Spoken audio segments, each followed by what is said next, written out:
بسم اللہ الرحمن الرحیم نحمدہ ونصلی ونسلم علی رسولہ الکریم اما بعد۔ آج 20 رمضان المبارک ہے اور مثنوی مولانا روم کا یہ درس مرکز اہل سنت جامع اکبریہ میاں والی سے پیش کیا جا رہا ہے۔ آج عشرہ مغفرت کا آخری دن ہے اور حضور صلی اللہ علیہ وسلم کے فرمان کے مطابق جو شخص اللہ کے حضور استغفار کر لیتا ہے، مغفرت کی دعا مانگ لیتا ہے اور گناہوں سے نادم ہو جاتا ہے تو وہ گناہ اس کے اگرچہ سمندر کی جھاگ کے برابر کیوں نہ ہو، وہ گناہوں سے پاک ہو جاتا ہے۔ تو آج کا دن ہمارے لیے نعمت عظمیٰ سے کم نہیں کہ اگر ہم پہلے وہ کام نہیں کر سکے جو ہمیں کرنا چاہیے تو آج ہی استغفار کر لیں، آج ہی 2 رکعت نماز نفل توبہ پڑھ لیں، 3 دفعہ کل شریف پڑھ کے حضور کے واسطہ جلیلہ سے اللہ سے دعا مانگیں کہ اللہ ہمارے گناہ بھی معاف فرمائے اور امت محمدیہ صلی اللہ علیہ وسلم میں جو بے چینی ہے وہ اللہ دور فرمائے۔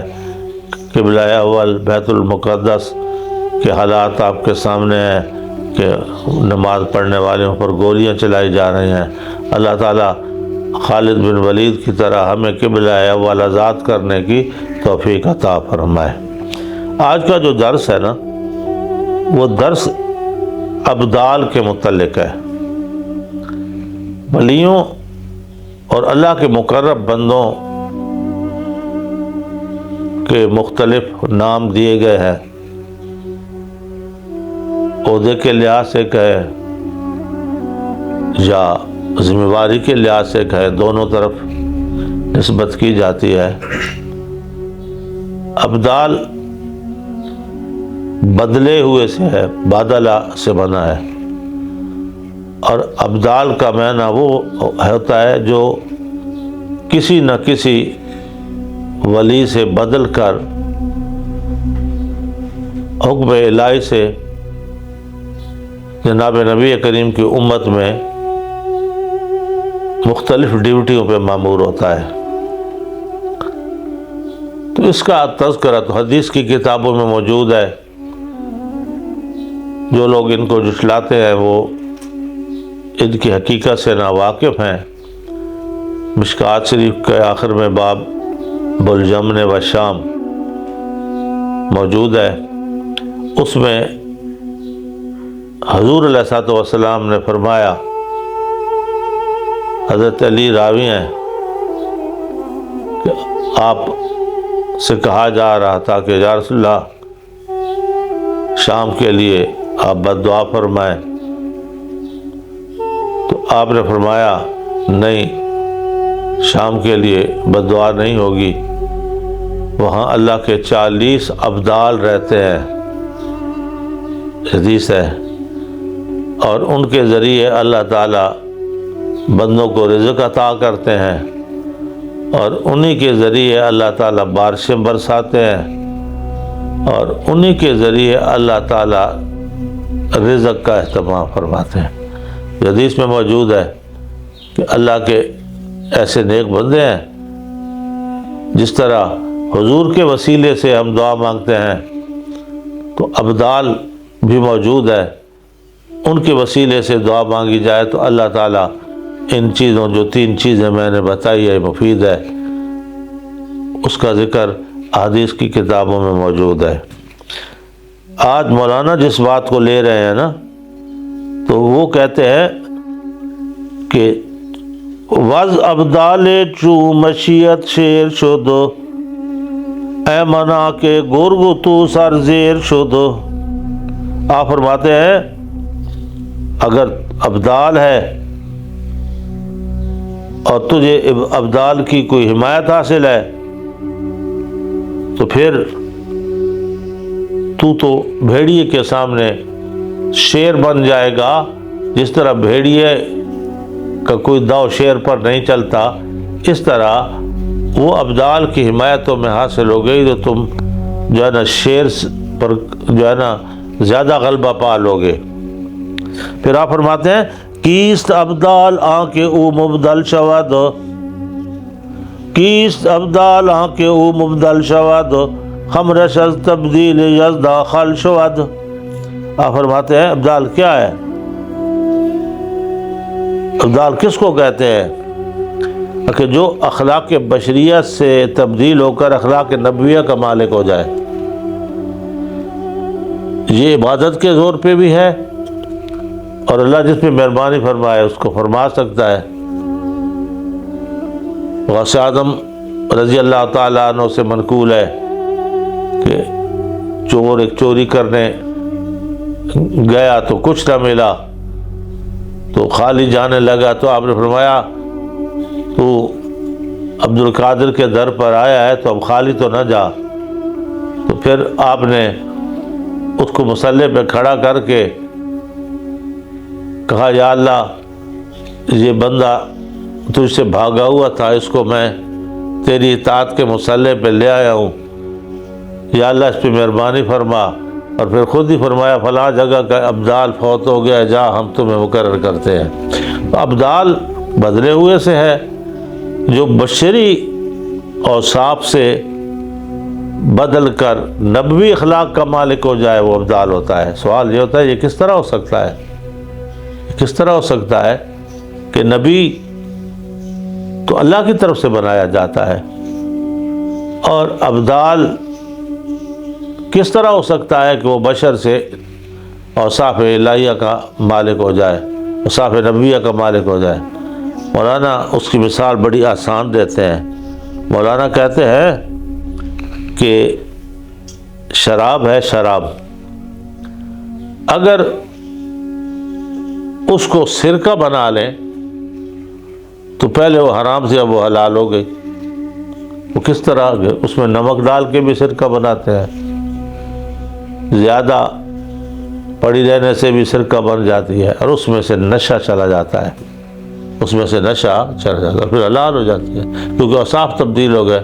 فرمایا اسی طرح اگر ایک نجس چیز تبدیل ہو کر دنیا میں حلال بن جاتی ہے تو یہ ابدال جو اللہ کے بندے ہیں یہ کیوں کر جو ہے نا اوصاف نبی کے مالک نہیں ہوں گے؟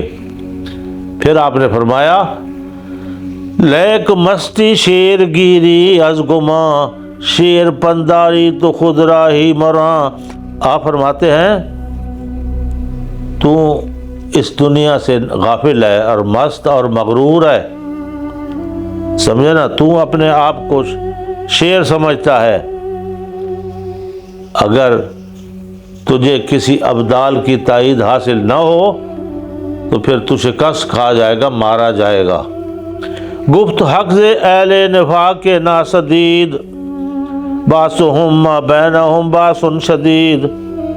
حق تعالیٰ نے منافقین کے بارے میں فرمایا ہے ان کی جنگ آپس میں ہے، اور وہ آپس میں تو بہادری دکھاتے رہتے ہیں، لیکن جب خدا اور رسول سے جنگ کرنے آتے ہیں تو پھر یوں سمجھو کہ جس طرح عورتیں گھر میں بیٹھ جاتی ہیں ان کی وہ طاقت ختم ہو جاتی ہے۔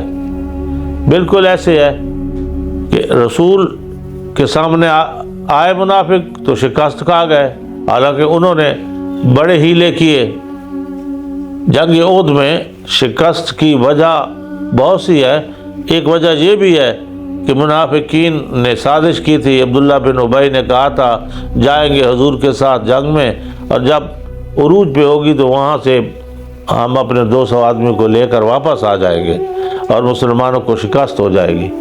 یہ پلان بڑھا کے گئے تو ہوا تو وہ جو اللہ کو منظور تھا، لیکن ایک دفعہ ان کے نکلنے کی وجہ سے جنگ کا پاسا پلٹ گیا، اور کئی لوگ ان کے اس عمل کو دیکھ کر ان کے ساتھ واپس آ گئے۔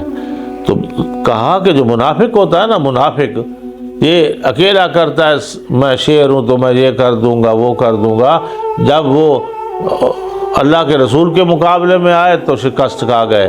اور جب یہاں کہیں ابدال کی قوت موجود ہو وہ اس کو سر نہیں کر سکتے، وہ ہمیشہ جو ہے نا شکست ہی کھائیں گے۔ گفت زے اہل نفاق نا سدید باسہم ما بین باس شدید، درمیان ہم دیگر مردانند وز غزا چوں عورتہ خانند۔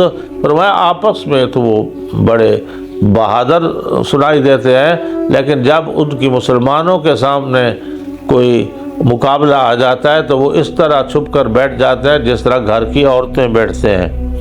گفت پیغمبر سے پیدار غیوب لا شجاعت جافت قبل الحروب، کہ حضور علیہ الصلوۃ والسلام نے فرمایا ہے یہ جو ہے نا غیب کی جو امداد ہے، غیب کی جو امداد ہے وہ امداد جنگ سے پہلے نہیں آ سکتی، وہ امداد جنگ سے پہلے نہیں آ سکتی، جنگ تو لڑو نا۔ یہ اشارہ ہے جنگ بدر کی طرف، جاؤ میدان میں اپنے دل مضبوط کر کے جاؤ اور حضور پر تکیہ کر کے جاؤ۔ اگر تم جاؤ گے تکیہ کر کے جاؤ گے میدان جنگ میں، فرمایا پھر اللہ تعالیٰ بھی اپنے لشکر بھیج کر امداد کرتا ہے۔ تو جس طرح اس وقت امداد ہو سکتی تھی آج بھی موجود ہے، اس وقت اللہ کے نبی موجود تھے، آج ابدال موجود ہے، آج ابدال موجود ہے۔ فرمایا وہ تمہاری امداد کو آ جائیں گے، لیکن تم پہلے وہ اپنا خلوص تو دکھاؤ نا۔ اپنا خلوص نہ ہو اور بیٹھ جائے اور کہے ہماری ابدال امداد کریں گے تو نہیں کریں گے۔ وقت ذکر غزو شمشیرش دراز وقت کرو خرئی غش چوں پیاز، فرمایا لڑائی کے وقت ان منافقوں کی تلواریں لمبی ہوتی ہے، اور جب لڑائی کا موقع آتا ہے تو وہ ان کی تلواریں پیاز کے پردے کی طرح ٹوٹ جاتی ہیں۔ اصل میں مسلمان کا جو نظریہ اور عقیدہ ہے نا وہ اس کو اتنا مضبوط کرتا ہے کہ وہ کبھی شکست نہیں کھا سکتا۔ جنگ احد کی کرامات بہت ہیں، جنگ بدر کی کرامات موجود ہیں۔ آپ پڑھ لیں کہ ایک صحابی نے جنگ بدر میں حضور سے کہا یا رسول اللہ میری تلوار ٹوٹ گئی، تلوار ٹوٹ گئی، میں کیا کرتا؟ حضور نے اس کو ایک ٹہنی دے دی، ٹہنی کھجور کی۔ وہ صحابی اس کھجور کی ٹہنی کے ساتھ لڑتا رہا۔ ایمان حضور پہ تھا نا، ایمان حضور پہ تھا، انہیں پتا تھا کہ اللہ کے پیغمبر ہم میں موجود ہیں، اور جب اللہ کے پیغمبر موجود ہوں گے ہمیں شکست نہیں آ سکتی۔ اللہ کے پیغمبر جو کچھ کہیں گے وہ ہو کے رہے گا۔ تو حضور نے کہا تھا نا، حضرت ابوبکر صدیق کہتے ہیں جب حضور نے گڑ گڑا کے دعا مانگی تو میں نے کہا یا رسول اللہ بس کیجئے، اللہ کی وہ فتح آ گئی جو اللہ نے تو آپ سے وعدہ کیا تھا۔ تو پھر آئی فرشتوں کی صورت میں۔ آج بھی مولانا کہتے ہیں کہ پہلے وہ خلوص تو پیدا کرو نا جو حضور کے صحابہ میں تھا، پھر دیکھو امداد آتی ہے کہ نہیں آتی۔ آج بھی ابدال موجود ہیں امداد کرنے کو۔ آپ فرماتے ہیں تاج سکھ سک وار بد ہوش بے شود شیر را زندہ کنیتا میں شود، فرمایا گھوڑا اگرچہ تیز رفتار کیوں نہ ہو اور خوش خرام کیوں نہ ہو، تو جب تک اس کو تائید نہیں ملتی وہ دوڑتا نہیں ہے۔ گھوڑا تو اچھا ہے، نسل بھی اس کی اچھی ہے، تجربہ بھی کیا ہے کہ جنگ کے میدان میں تو وہی گھوڑا چلتا ہے جس کا جگر فراخ ہو، جو اس سوار کی طرح بہادر ہو جو اوپر بیٹھا ہے، کیونکہ گھوڑا بھی تو ہر چیز محسوس کرتا ہے نا، دیکھتا ہے۔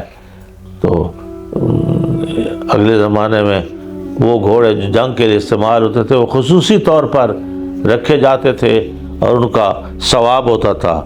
تو مایا کہ تو دیکھ نا اللہ تعالیٰ نے گھوڑے میں کیا قوت رکھی ہے کہ جب اس کو اللہ کی تائید حاصل ہوتی ہے تو وہ جنگ میں اپنے سوار کے ساتھ لڑتا ہے، اپنے سوار کے ساتھ لڑتا ہے، یعنی مد مقابلین کو پاؤں تلے رونتا ہے، کسی کو گراتا ہے، کسی کو جو ہے نا لتاڑ دیتا ہے۔ جتنا اوپر والا لڑ رہا ہے نا اتنا وہ گھوڑا بھی لڑ رہا ہے۔ لیکن اگر اوپر والے میں خلوص نہ ہو، منافقت ہو، ویسے دکھانے کے لیے آیا ہو۔ کئی خرابیاں ہیں نا روحانیت کی۔ فرمایا جب اوپر والا سوار ہی ٹھیک نہیں ہے، گھوڑا پھر کیا کرے گا؟ پہلے اپنا سوار اپنی نیت درست کرے تو پھر گھوڑے سے بد اچھا ہے نا۔ آج اکے میں زد جتی میرا بکار کند بودا یک نمود چون زہر۔ فرمایا ایک استاد کا شاگرد جو یتیم تھا، استاد نے غصے میں اس کو مارا۔ حالانکہ استاد کی مار تو تربیت کے لیے ہوتی ہے، لیکن وہ جو مار تھی نا وہ استاد کے لیے کاند ثابت ہوئی، اور شاگرد کے لیے وہ شیر و شکر ثابت ہوئی۔ ایک ہی چیز ہے، وہ ایک کے لیے زہر بن رہی ہے تو دوسرے کے لیے نہ بن رہی ہے۔ دو پہلو ہیں۔ ایک پہلو یہ ہے کہ وہ یتیم تھا تو استاد کو شفقت کرنی چاہیے تھی، شفقت سے سمجھاتا۔ دوسری طرف اس نے تو جو کرنا تھا کیا، لیکن وہی تھپڑ وہی مار اس یتیم کے لیے جو ہے نا سونا بن گئی۔ وہ محنت کرنے لگا اور کامیاب ہو گیا۔ تو ایک چیز کے دو پہلو ہو سکتے ہیں۔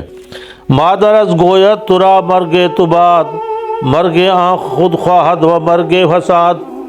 آپ فرماتے ہیں یہ جو ماں ہے نا، ماں اگر کہے کہ مر جا تو بھی اس کی بد دعا سے سمجھ خالی نہیں ہے۔ اس کا مقصد یہ ہے کہ یہ تیری بری عادت ہے، یا چھوڑ دے یا تو مر جا۔ اگر تو نہیں چھوڑے گا تو یقیناً تو مر جائے گا، تجھ میں انسانیت مر جائے گی، تجھ میں انسانیت مر جائے گی۔ اور اگر ماں نے کہا چھوڑ دے یہ جو برائی کی لت ہے، اسے توبہ کر لے اور تو ورنہ مر جائے گا، تو یقین جانے کہ ایک ماں کی کہنا اللہ تعالیٰ کی طرف سے اجابت پاتا ہے، اور وہ شخص مر جاتا ہے جو ماں کے کہنے پہ عمل نہیں کرتا۔ آپ فرماتے گروہ کز ادب بگو ریختند آب مردی آب مرداں ریختند۔ سمجھے نا، وہ جماعت جو مجاہدے کرتی ہے ان کا مقام تو اس طرح ہے جس طرح کوئی جہاد کرتا ہے۔ جو لوگ حقر میں مجاہدہ کرتے ہیں اور اب اس طرف لے جا رہے ہیں اپنی گفتگو کو، جو مجاہدہ کرتے ہیں تو وہ تو سمجھتے ہیں وہ کامیاب و کامران ہو گئے۔ بظاہر میں تو وہ سوکھی روٹی کھا رہے ہیں، مجاہدہ ہے نا۔ بظاہر میں تو وہ لذیذ کھانوں سے پرہیز کیے ہوئی ہیں، بظاہر تو ان کے جسم ناتواں نظر آتے ہیں، کمزور نظر آتے ہیں، لیکن فرمایا ان کی روحانیت اتنی مضبوط ہو جاتی ہے کہ وہ سمجھیں کہ انہوں نے جو کچھ کھایا تھا، کچھ کمایا تھا، وہ پا لیا۔ یہ کہتے ہیں کہ اگر وہ کھانے سے بھاگتے ہیں تو پھر سمجھیں کہ وہ اپنا مقام پا لیں گے۔ آزلاں شاہ از وغا دارندرد آزلاں شاہ از وغا دارندرد نا چنی چیزیں کہ وہ مخنصت۔ فرمایا ملامت کرنے والے جو جنگ والوں کو ملامت کرتے ہیں، قرآن میں آتا ہے نا، منافقوں نے کہا اگر تم جنگ کو نہ جاتے تو تم نہ مارے جاتے، یہ تمہارے رسول کی مہربانی ہے کہ تمہیں جنگ میں لے گیا ہے اور تمہارے 70 آدمی مارے گئے، یہ منافقوں نے کہا۔ آپ فرماتے ہیں کہ جو ہے نا تا چنی ہیجد مخنث ماند انت۔ فرمایا اگر مخنث بزدل ہو، فرمایا تو اس کا جینے کا کیا فائدہ، وہ اس کا جینا بھی مرنا ہے۔ جو مر گئے وہ تو حیات ابدی پا گئے۔ دیکھیں نا اصحاب بدر، اصحاب احد، آج بھی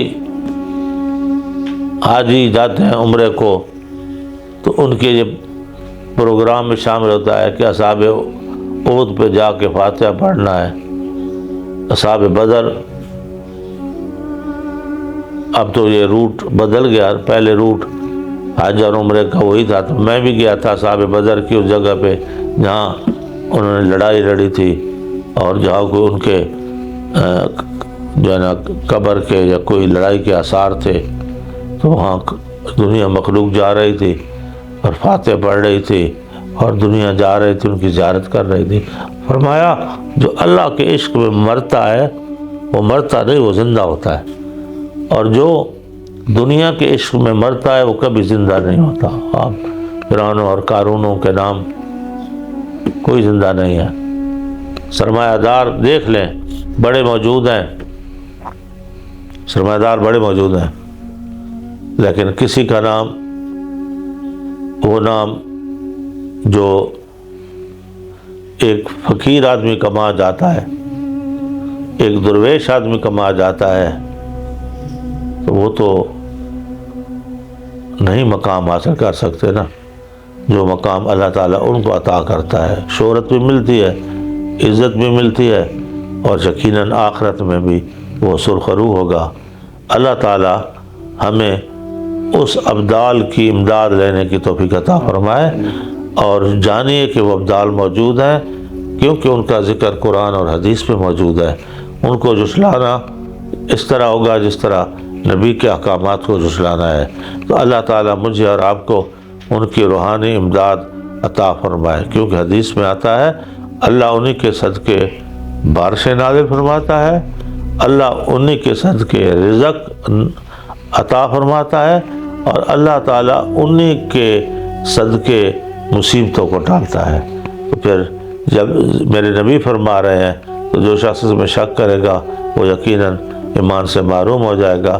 اللہ تعالیٰ ہمیں ان ابدال کی جو ہے نا آج بڑی ضرورت ہے ہمارے ملک کو، اللہ ان کی روحانی امداد، ان کی روحانی تحریر اہل اسلام کو عطا فرمائے، آمین۔